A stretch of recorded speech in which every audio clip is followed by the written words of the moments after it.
하나님께서 여러분을 오늘도 사랑하십니다. 그리고 오늘도 여러분을 축복하시길 원하십니다. 할렐루야.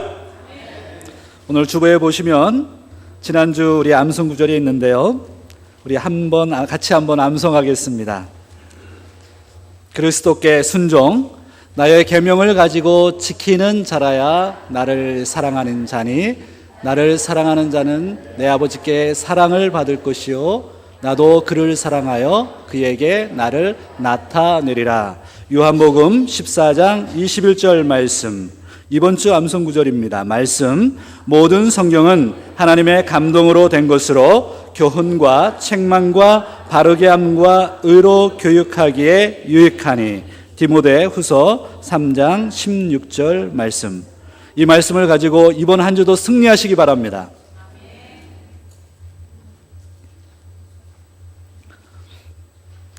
성경 다음으로 가장 많이 읽힌 책이 있습니다. 그 책은 철로 역정이라고 하는 책입니다. 이 책은 17세기의 영국의 침례교 목사였던 존 버년이라고 하는 분이 쓴 책입니다. 존 버년은 이 철로 역정을 써서 세계에서 아주 중요한 인물로 사랑을 받고 있습니다. 그러나 이 존 버년 자체만 보면 그렇게 사랑받을 만한 인물이 못 됩니다. 왜냐하면 아주 매우 처참한 삶을 살았기 때문입니다. 가난하게 살았고 아버지의 사랑을 전혀 받지 못하고 살았습니다. 존 버년은 너무나도 가난한 가정에서 태어났는데 그 영국의 작은 마을, 그곳에서 땜장이의 아들로 태어났습니다. 현대에는 땜장이라는 말을 쓰지 않습니다만 철물 상인의 아주 가난한 아들로 태어났습니다. 초등학교를 간신히 나왔습니다. 글을 쓰는 것 그리고 읽는 것 정도만 알고 있습니다. 그의 가족의 배경을 좀 보면 할아버지는 아내가 4명이었습니다. 아버지는 아내가 3명이었습니다. 그 안에서 태어난 존 버년, 어떤 사랑을 기대하시겠습니까? 그는 아버지가 재혼하는 것이 너무 싫어서 군대로 탈출을 합니다. 그러나 군대 생활이 그렇게 평탄하지 않았습니다. 군대에서 힘든 생활을 했습니다. 제대를 한 다음에 존 버년은 결혼을 했는데 그 결혼한 아내가 금방 죽어버립니다. 그리고 다시 재혼을 했습니다. 재혼을 해서 낳은 첫 번째 아이가 그런데 시각장애인이었습니다. 이 이야기만 들어보면 얼마나 고통스럽겠어요. 그런데 그렇게 처참하게 비참한 삶을 살았던 존 버년에게 도대체 무슨 일이 있었던 것입니까? 아버지로부터의 사랑은 철저하게 고립됐습니다. 아버지로부터 사랑이 철저히 소외됐습니다. 그의 젊은 시절은 그래서 늘 반항하며 살았습니다. 부모에게 반항했고 사회에 반항했습니다. 그러던 어느 날 주변에서 떠들고 있는 아주머니들의 소리가 들립니다. 그 가운데 하나님이 당신을 사랑한다는 얘기가 귓속에 들리기 시작하는 것입니다. 하나님이 나를 사랑한다. 그것이 가슴을 치기 시작합니다. 하나님이 나를 사랑한다라고 하는 것이 너무 강력해서 이 사람은 완전히 새로운 사람으로 변하기 시작합니다. 존 버년은 아버지로부터 버림받고 세상으로부터 버림받은 줄 알았습니다. 자기 인생은 실패자라고 생각했습니다. 그러나 하나님께서 자신을 버리지 않고 계시다, 나를 사랑하고 계시다라고 하는 확신을 갖기 시작합니다. 그러면서 완전히 새로운 사람으로 거듭나기 시작하고 그가 그렇게 위대한 역작인 철로 역정을 쓰게 되는 것입니다. 나중에 그는 자신의 신앙을 지키기 위해서 감옥에 들어가고 감옥에서 12년 동안 이 철로 역정을 쓰게 됩니다. 오늘 이 자리에 저와 여러분이 있습니다. 부모로부터 어떤 사랑을 받았는지 모릅니다. 여러분은 부모로부터 어떤 사랑을 받았습니까? 특별히 아버지로부터 어떤 사랑을 받았습니까? 저는 9살 때 아버님이 돌아가셨거든요. 아버지의 사랑을 기억하기가 어렵습니다. 육신의 아버지로부터 얼마나 고통당하셨습니까? 그러나 염려하지 마십시오. 바로 지금 이 시간에 하나님께서 저와 여러분을 사랑하시기 때문입니다.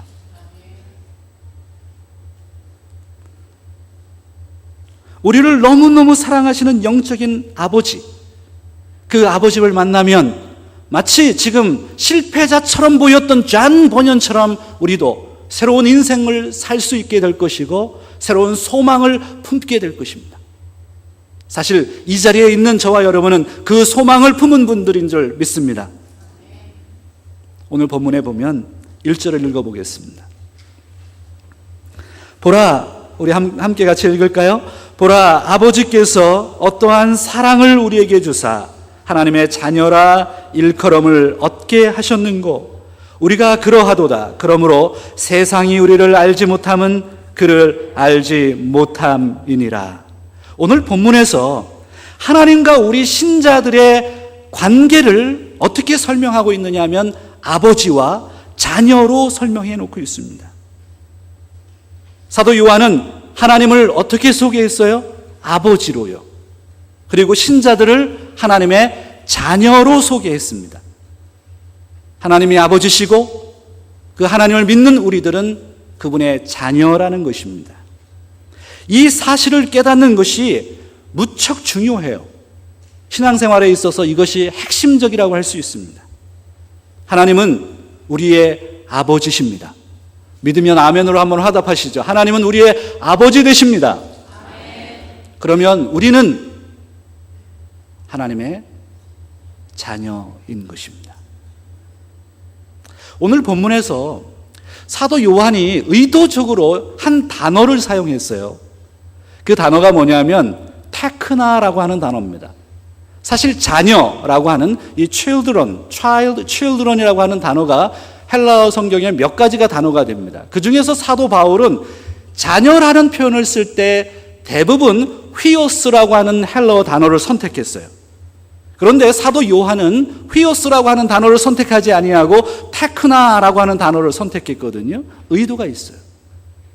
사도 요한은 하나님의 법적인 양자됨, 법적으로 아들 되었다라는 것을 법적 용어인 선포라는 개념으로 설명하기 위해 휘오스라고 하는 단어를 써서 설명했지만 오늘 본문에 등장하는 사도 요한은 의도적으로 하나님 아버지와 우리가 얼마나 친밀한 관계를 맺고 있는지 그 친밀함을 설명하기 위해서 테크나라고 하는 단어를 사용했습니다. 이 테크나는 큰 아들이 아닙니다. 작은 아이.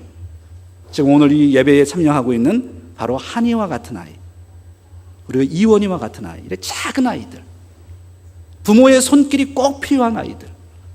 그래서 부모와 이 아이가 친밀하게 살이 맞닿고 있는 그런 친밀함을 설명할 때 쓴 단어가 바로 테크나라고 하는 단어입니다. 하나님과 우리의 관계가 그렇게 가깝다라는 거예요. 저는 우리 교회에 아이들을 보면 참 행복합니다. 아이들을 안고 있는 게 참 좋아요. 왜냐하면 우리 아이들은 이제 더 이상 나한테 안기지를 않거든요. 우리 아이들은 제가 앉자 그러면 이젠 도망가요. 아빠, leave alone. 제발 좀 놔두세요. 이제 더 이상은 우리 아이들을 안을 수가 없습니다. 근데 우리 교회 아이들을 보면은 이제 내가 오라 그러면 저한테 와서요. 저한테 안겨요. 푹 안기죠. 얼마나 사랑스러운지. 그런데 어떤 아이들은 내가 잠깐 일로 와라 그러면은 그 짧은 순간에 저를 쳐다봐요. 가도 되나? 저를 판단하는 거예요. 가도 되나? 이득이 있나? 제 손에 뭐가 있으면요 얼른 오거든요. 근데 요즘 잘 안 오는 아이들이 생겨서 제가 사탕을 좀 준비를 해야 되겠다 이런 생각도 하고 있습니다. 여러분, 아이를 안고 있는 모습을 생각해 보세요. 살과 살이 맞닿아 있습니다. 어떠한 공간도 없습니다. 그런 친밀함. 하나님과 우리가 바로 그렇게 친밀하다라는 것입니다. 그런데 문제가 있어요. 오늘 우리는 하나님을 생각할 때 그렇게 친밀한 하나님을 경험하지 못하는 것 같아요. 그렇게 친밀하다고 얘기하지 못하는 것 같아요. 왜냐하면 하나님을 멀리 계신 분으로 이해해요. 하나님은 저기 우주에 계시다고요. 그리고 나와 함께는 계시지 않다고요. 그렇게 생각해요. 그런데 하나님은 그렇게 멀리도 계시지만 늘 우리와 함께, 내 앞에 나와 함께 계시는 분이라는 것을 설명하죠. 최근에 그 종교 소설 중에 윌리엄 폴 영이 쓴 갈림길이라고 하는 소설이 최근에 인기를 끌고 있습니다. 이 윌리엄 폴 영이 갈림길을 쓰기 전에 한 5년 전에 오두막이라고 하는 소설을 써서 원래 유명해졌죠. 그 오두막에 어떤 일이 발생했냐면 그 소설, 오두막 소설의 주인공은 이 맥 필립스라고 하는 사람입니다. 이 맥 필립스가 자기 가족들을 데리고 여행을 떠납니다. 근데 그 여행을 떠난 그 곳에서 자기의 딸 미시가 유괴를 당해요. 찾지를 못합니다. 사방을 찾았는데 찾을 수 없고 나중에 작은 오두막에서 그 자기의 딸 미시의 옷이 발견됩니다. 그래서 아마 죽었을 것으로 추정하는 것이죠. 이 맥이라고 하는 인물을 생각해 보면 얼마나 가슴 아팠겠어요. 자기의 사랑하는 딸이 유괴당해서 죽었으니까요. 그 오두막에는 가고 싶지도 않은 거예요. 수년이 지났습니다. 수년이 지났는데 편지 한 통이 왔어요. 그 편지가 무엇이냐면 파파라고 하는 이름의 하나님으로부터 온 편지였습니다. 편지의 내용은 무엇이었느냐 하면 그 오두막으로 오라는 거예요. 그런데 맥은요, 그 오두막은 상상도 못하는 곳이에요. 고통의 장소, 슬픔의 장소, 상처의 장소잖아요. 거기에 다시 가요? 정말 어려운 일이었습니다. 그런데 파파의 얘기를 듣고 그 오두막을 가기로 결정합니다. 나중에 그 오두막에 딱 갔는데 거기서 누구를 만나느냐 하면 바로 파파라고 하는 하나님을 만나게 돼요. 소설 얘기하는 거예요, 지금. 근데 그 파파가 이 미시를 잃고 고통당하고 있는 이 맥을 위해서 음식을 해줘요. 음식을 해주고 노래를 틀어줘요. 그리고 춤을 춰요. 춤도 추고 음식도 만들고 그리고 옆에서 허그도 해주고 농담도 하는 하나님. 그 소설에서 추구하는 것이 무엇인지 아십니까? 그렇게 상처 깊은 맥을 위해서 하나님은 친밀하게 우리의 상처에 와 계시는 하나님. 그러면서 나와 함께 하시고 음식을 만들고 노래를 듣고 같이 대화하시는 그 하나님. 그 친밀한 하나님을 설명하죠. 그 친밀한 하나님을 통해서 맥이 상처를 치유받게 되는 것입니다. 여러분, 이것이 소설의 이야기뿐만입니까? 아니죠. 오늘 우리가 하나님을 생각할 때 종종 하나님은 멀리 계신 하나님으로 생각하는 것이 아니라 우리는 이렇게 생각해야 됩니다. 하나님이 지금 나와 함께 계세요. 내 고통을 알고 계시고요. 나와 함께 음식을 먹고요. 나와 함께 노래를 하고 나와 함께 운동을 하고요. 내가 공부할 때도 내 옆에 계셔서 나에게 살 소망을 주시는 분, 그분이 바로 하나님이신 겁니다. 그리고 우리가 고통당할 때도 우리 곁에 계셔서 그 고통을 극복하도록 만들어주시는 분, 그분이 바로 하나님이신 것입니다. 그 친밀하신 하나님을 오늘 저와 여러분이 경험하고 있는 것입니다. 그러면 한번 이런 질문이 생겨요. 아니, 어떻게 그런 일이 발생할 수 있어요? 아니, 목사님, 어떻게 그런 일이 발생할 수 있어요? 하나님은 눈에 보이지 않잖아요. 그리고 전능하신 분인데요. 어떻게 우리 곁에 계시고 우리가 아버지라고 부르고 우리가 어떻게 하나님의 자녀가 될 수 있어요? 그 해답이 바로 오늘 본문에 등장합니다. 1절을 한번 다시 보십시오. 1절을 좀 또박또박 한번 읽어볼까요? 보라, 아버지께서 어떠한 사랑을 우리에게 주사 하나님의 자녀라 일컬음을 얻게 하셨는고 우리가 그러하도다. 거기까지만 봅니다. 아버지께서 어떠한 사랑을 우리에게 주셨다라는 거예요. 우리가 하나님의 자녀가 된 것은 하나님의 사랑 때문입니다. 그것이 바로 아버지와 자녀의 관계를 맺어주는 근거가 되는 것입니다. 영적인 하나님을 아버지라고 부를 수 있고 우리가 영적인 하나님의 자녀가 된 것은 바로 이 사랑 때문입니다. 특별히 사도 요한이 어떠한 사랑이라고 하는 표현을 썼어요. 이 포타펜, 아가펜이라고 하는 구절을 썼는데 이 단어는 굉장히 중요해요. 그래서 신학자들이요 굉장히 중요하게 다 다루고 있습니다. 이 어떠한 사랑을 어떤 신학자, 특별히 그랜 오스본과 같은 유명한 신학자는 이렇게 얘기를 했어요. 인간들 사이에서 경험하는 사랑과는 전혀 차원이 다른 인류에서는 낯선 사랑이다라고 표현했어요. 사람들이 경험할 수 없는, 사람들은 도대체 경험할 수 없는 사랑이라는 거예요. 그리고 스티픈 스몰리와 같은 유명한 학자는 이렇게 얘기를 했습니다. 이 사랑은 다른 사람이 뺏을 수 없는 하나님이 위에서 물같이 쏟아부어 주신 사랑이라고 그랬어요. 이 어떠한 사랑, 하나님이 오늘 우리를 사랑하시는 이 사랑은요 우리가 경험하지 못한 정말 경이로운 사랑이에요. 놀라운 사랑인 것입니다. 이 사랑은 예수님께서 십자가에서 우리의 죄를 대신 지시고 죽음으로 우리에게 생명을 주신 그 사랑이죠.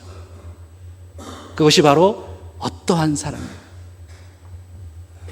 이 어마어마한 경이로운 사랑을 통해서 우리는 하나님의 자녀가 된 것입니다.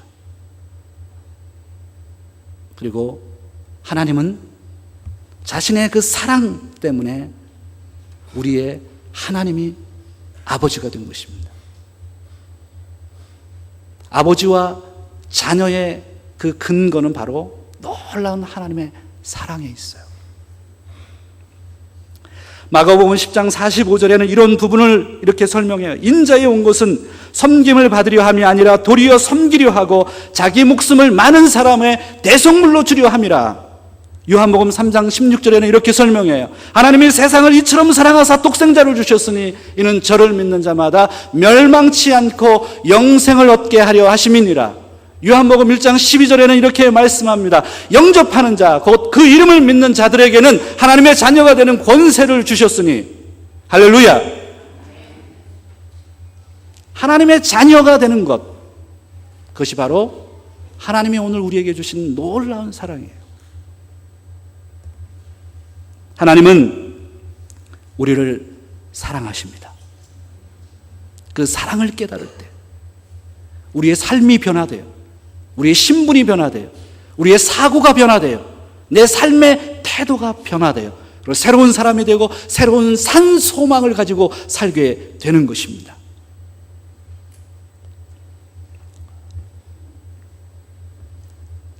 얼마 전에 좀 오래된 얘기긴 해요. 타임즈에 빌리 그레함 목사님과 이 프랭클린 그레함 목사님의 기사를 쓴 게 나온 적이 있습니다. 이 빌리 그레함 목사님은 아주 유명한, 전 세계에서 제일 유명한, 가장 존경하는 목사님 중에 한 분이잖아요.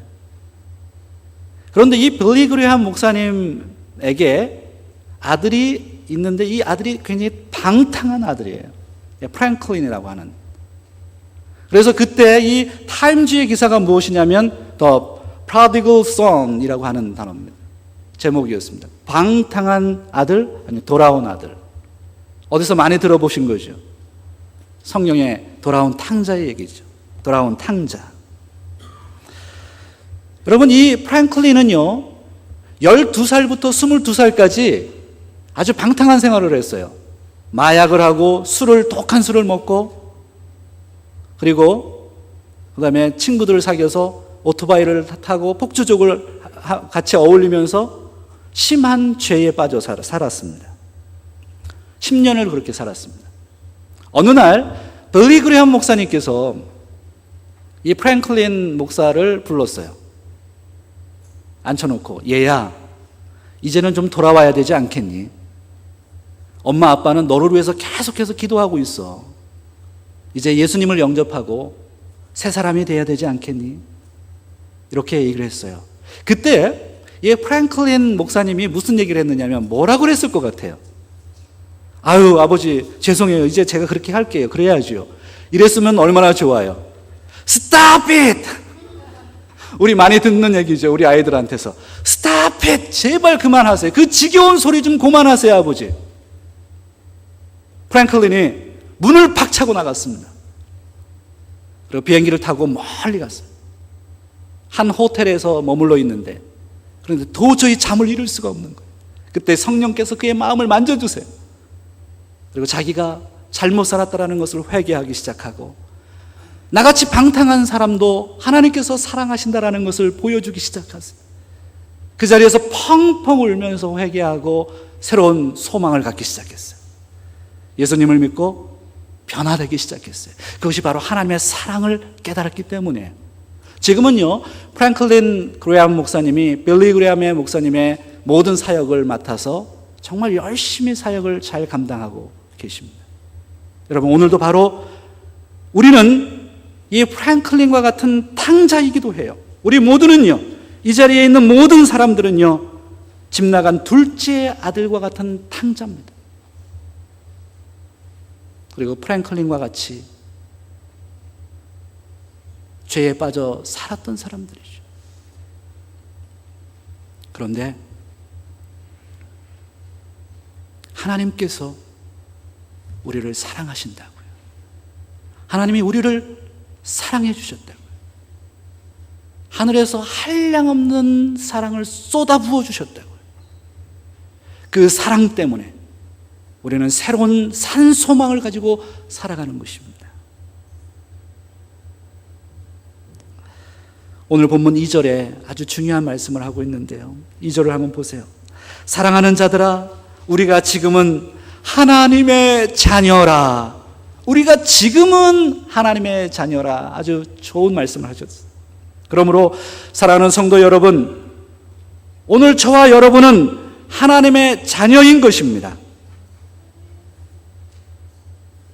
우리의 아버지는 우주를 창조하시고 우리에게 구원을 베풀어 주시는 전능하신 하나님이십니다.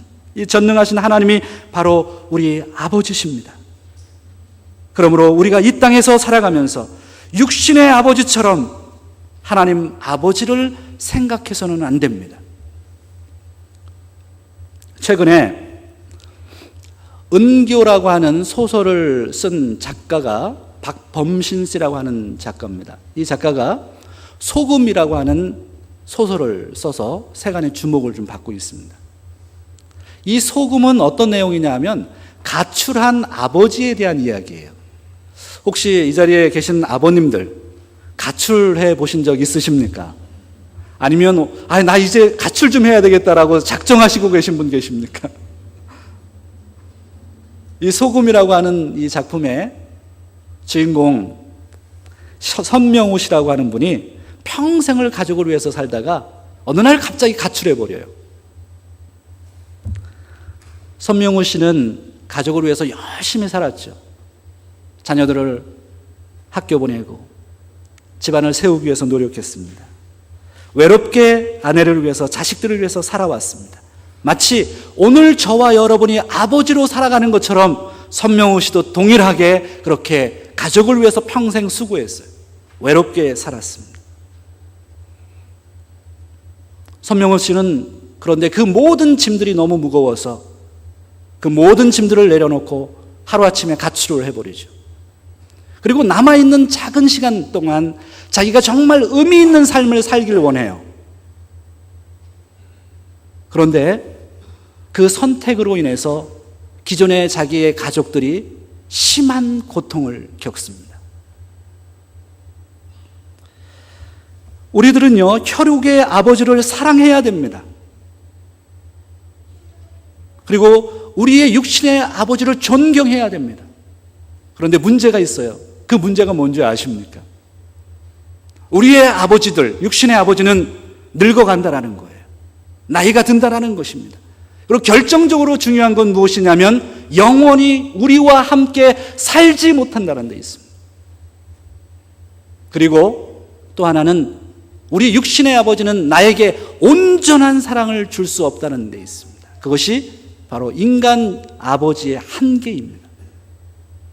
그러나 우리는 영적인 아버지를 모시고 있습니다. 그 하나님은요, 영원하신 분이세요. 우리를 버리지 않으십니다. 우리와 함께 영원히 평생을 사시는 분, 우리 곁에 늘 계셔서 우리에게 완전한 사랑을 주시는 분, 바로 그분이 하나님 아버지이신 것입니다. 그래서 오늘 사랑하는 성도 여러분, 그 하나님을 모시고 사는 저와 여러분은 하나님의 자녀로 하나님의 자녀답게 살길 바랍니다. 하나님의 자녀답게 산다는 것이 무엇입니까? 하나님과 대화하는 것입니다. 우리는 성령님의 인도를 따라 사는 것입니다. 우리는 성령이 주시는 평안과 기쁨을 맛보면서 삽니다. 사역의 축복을 경험합니다. 예배의 축복을 경험합니다. 선교의 축복을 누립니다. 그리고 오늘 본문 3절에 나온 것처럼 최후의 하나님을 눈으로 직접 볼 수 있는 줄 누리게 될 것입니다.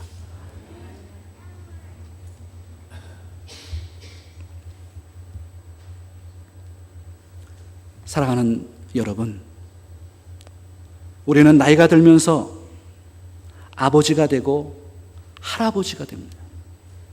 그러나 잊지 말아야 할 것이 있습니다. 아버지가 되지 말아야 합니다. 우리는 늘 자녀가 돼야 됩니다.